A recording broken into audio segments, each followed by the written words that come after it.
Good morning students.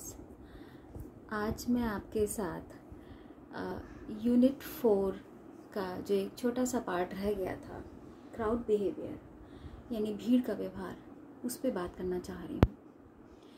Group dynamics पे काफ़ी हिस्सा मैंने पावर पॉइंट बना करके आपके यूनिवर्सिटी के वेबसाइट पर शेयर कर दिया है।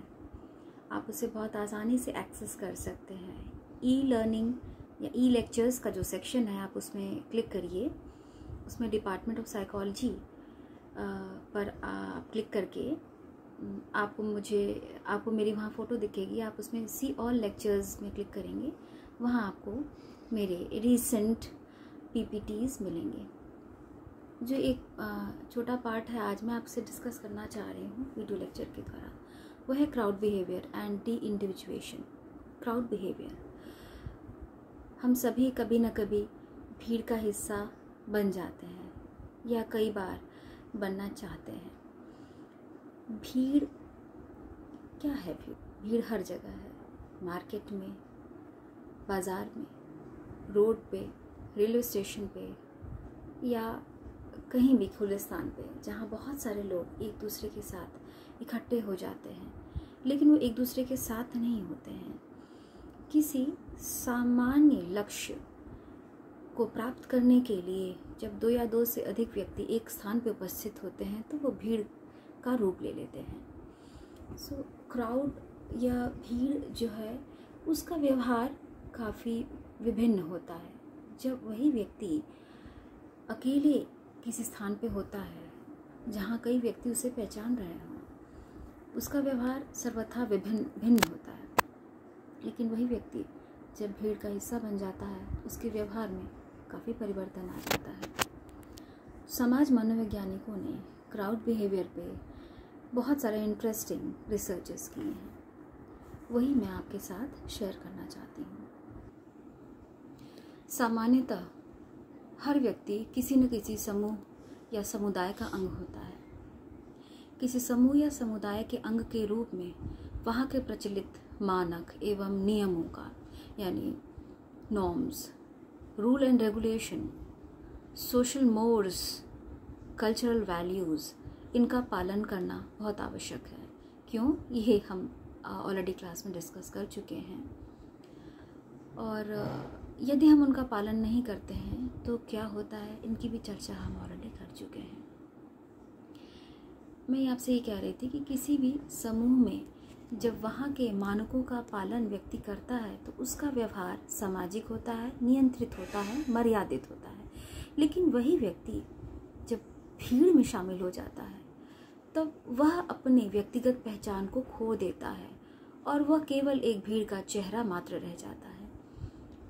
भीड़ के एक चेहरे के रूप में उसके व्यवहार में जो परिवर्तन आते हैं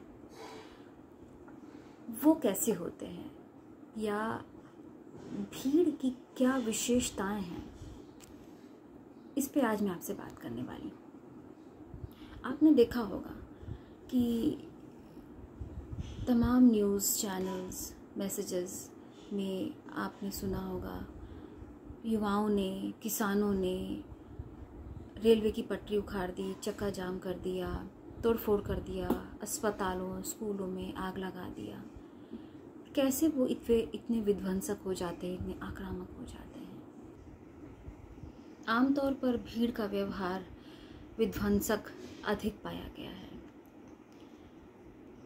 इस क्षेत्र में सर्वप्रथम अध्ययन फ्रांस के समाज वैज्ञानिक गस्टव ली बॉन 1896 ने किया था। उन्होंने भीड़ के विषय में 4 बातें बताई थी। उन 4 बातों को लेकर के मैं कैरेक्टरिस्टिक्स ऑफ क्राउड बिहेवियर की चर्चा करूँगी। भीड़ का जो चेहरा होता है वह एक ऐसा चेहरा होता है जो एनोनिमिटी लिए होता है, यानी अनामितता। अनामितता भीड़ की प्रथम विशेषता है, यानी व्यक्ति का कोई नाम नहीं होता, व्यक्ति का कोई अपना व्यक्तिगत पहचान नहीं होता है। जब व्यक्ति अपनी व्यक्तिगत पहचान खो देता है, अपनी इंडिविजुअल आइडेंटिटी को खो देता है, तो उसको ये डर समाप्त हो जाता है कि अरे अन्य व्यक्ति मेरे बारे में क्या सोचेंगे, उसने कैसा कार्य कर दिया। जब मेरी पहचान नहीं होगी तो मेरे किए हुए कार्यों का मुझे परिणाम भी नहीं, फल भी नहीं भुगतना पड़ेगा। दूसरा, दायित्व विसरण यानी diffusion of responsibility. Diffusion of responsibility की चर्चा हम लोगों ने सोशल लोफिंग और अल्ट्रुइज्म के दौरान भी किया था। What is this? जब हम भीड़ का अंग होते हैं तो वहाँ उस भीड़ के द्वारा किए गए कृत्य का दायित्व किसी एक व्यक्ति पे नहीं होता है, वरन उस पूरे भीड़ हुजूम पे होता है, समूह पे होता है। यानी अगर भीड़ जिसमें 100 लोग हैं, अगर उस भीड़ ने किसी व्यक्ति की हत्या कर दी, जैसा कि आपने न्यूज़ में सुना होगा मॉब लिंचिंग, उस व्यक्ति के हत्या के पीछे उस भीड़ के किसी एक व्यक्ति का दायित्व कितना हुआ? 1/100। एक पे एक नहीं, उसका अकेला का यह काम नहीं था, उस पूरी भीड़ ने किया था। तो दायित्व जब बढ़ जाता है तो व्यक्ति के अंदर जिम्मेदारी का एहसास खत्म होने पर काफ़ी परिवर्तन आता है उसके व्यक्तिगत व्यवहार पे। वह अनियंत्रित हो जाता है और मर्यादित हो जाता है। अगला है सामाजिक संक्रामकता, सोशल कंटेजियन, यानी कि भीड़ के अंदर एक संक्रामकता की भी विशेषता पाई जाती है। एक व्यक्ति यदि कोई व्यवहार कर रहा है, उसको देख कर के अन्य व्यक्ति भी वही व्यवहार करना शुरू कर देते हैं। एक संक्रामक बीमारी के जैसे आक्रामक विध्वंसकारी कृत्य वहाँ पे देखे जा सकते हैं। अगला है प्रतिमान। प्रतिमान मतलब मॉडलिंग। मॉडलिंग, भीड़ का व्यक्ति एक दूसरे को मॉडल करता है। सजेस्टिबिलिटी। सजेस्टिबिलिटी मतलब उस व्यक्ति के अंदर वैयक्तिक निर्णय लेने की क्षमता एकदम समाप्त हो जाती है और वह अन्य व्यक्तियों के सामने घुटने टेक देता है।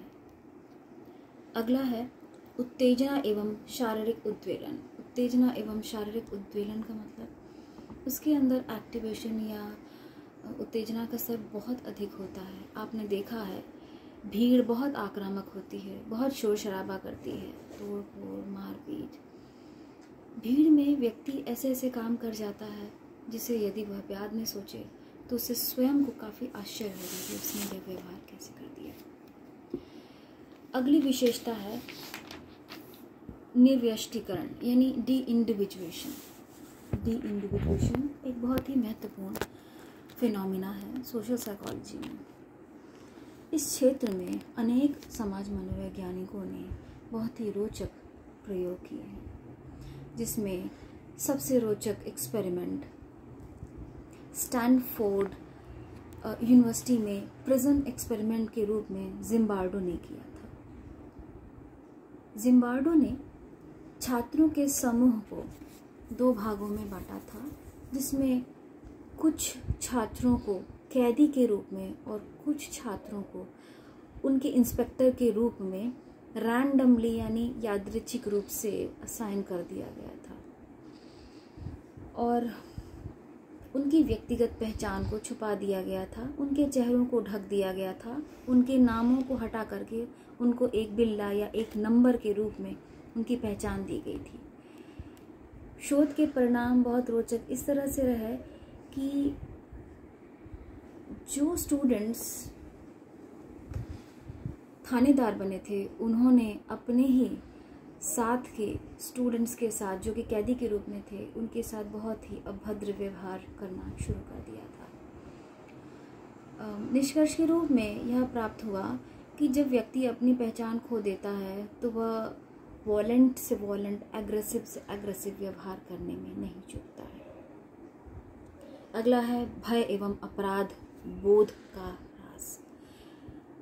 जो एप्रीहेंशन या जो डर का लेवल है वो बहुत कम हो जाता है। व्यक्ति को अपराध का एहसास भी नहीं हो जाता क्योंकि वह नियम, मर्यादा और आदर्शों का पालन करना भीड़ में समाप्त कर देता है, जिससे उसके अंदर उससे संबंधित अपराध बोध भी समाप्त हो जाता है। तो स्टूडेंट्स, ये कुछ मुख्य विशेषताएं हैं जो कि भीड़ के या भीड़ के व्यवहार में पाई जाती हैं।